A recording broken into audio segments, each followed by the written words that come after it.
everyone, it's Joy from Joy's Life in Korea. Guess where I am right now? I bet you already know, because it's a total must-visit spot for anyone traveling to Korea. Yep, you guessed it. I'm right in the middle of Seoul at Myeongdong Cathedral. Built back in 1898, this was Korea's very first parish church, and it's basically the heart of Korean Catholicism. It's a sacred place for believers, but also a peaceful escape for anyone looking to take a break from busy city life. Since Myeongdong Cathedral is such a big deal for Korean Catholics, every pope who has ever visited Korea made sure to come here. A great example is Pope Francis. Back in 2014, he actually held a special mass here for peace and reconciliation. He talked about how important communication is, especially given Korea's tragic division. He said, "Dialogue reopens closed doors and helps build a peaceful future based on understanding and mutual respect."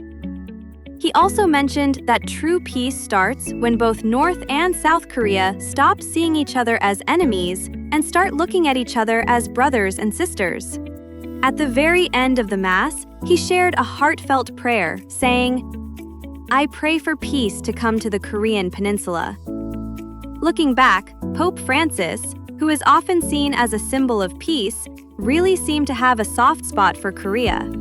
Right after he became Pope in 2013, he chose Korea as his very first stop in Asia.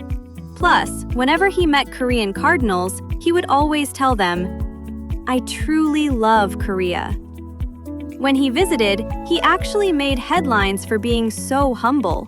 Instead of riding in a fancy, bulletproof luxury car like most VIPs, he chose to ride around in a small Korean compact car. He also personally met with grieving parents who lost their children in a tragic accident, holding their hands and offering sincere comfort. He truly felt like a comforting figure for people living through difficult times, calling for peace on the Korean peninsula with his warm smile and gentle touch. Believe it or not, there's actually a pope who visited Korea twice. That would be Pope St. John Paul II. During his first visit in 1984, as soon as he stepped off the plane, he literally knelt down and kissed the ground. He said, "May there be peace in this land of martyrs." People say this is one of the most iconic moments in Korean Catholic history. On his second trip, after finishing a mass at the Olympic gymnastics arena, he actually held hands with over 14,000 young people and sang the traditional Korean song Arirang together. He really embraced Korean culture, going beyond language and religion. Also, during a mass at Yeouido, he made a powerful appeal for peace and reconciliation between the two Koreas.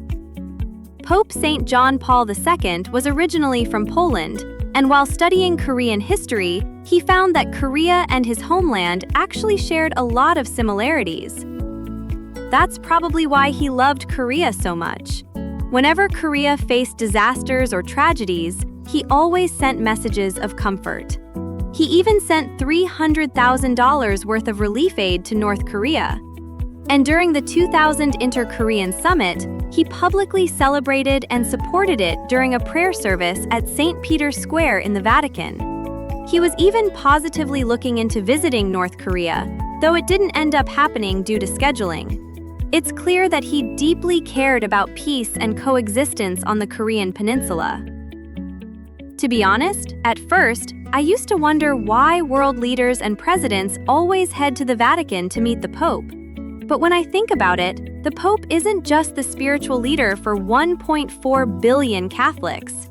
He's someone who can bring people together to think about global issues like war, peace, inequality, human rights, and climate change. He helps open doors for reconciliation between countries and unites people with different opinions.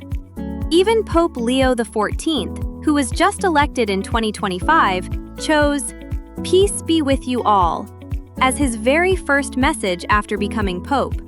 Seeing this, it really feels like the legacy of peace is passed down from one Pope to the next. It starts as "peace in my own heart," then spreads to families, society, and ultimately, the whole wide world. Did you enjoy today's story? If you have any questions, just ask. I'll tell you everything I know. Leave a comment below. And you know the drill, right? Like, comment, subscribe, and hit that notification bell. Joy's Life in Korea. Will you be my friend? See you next time with another fun story. Bye!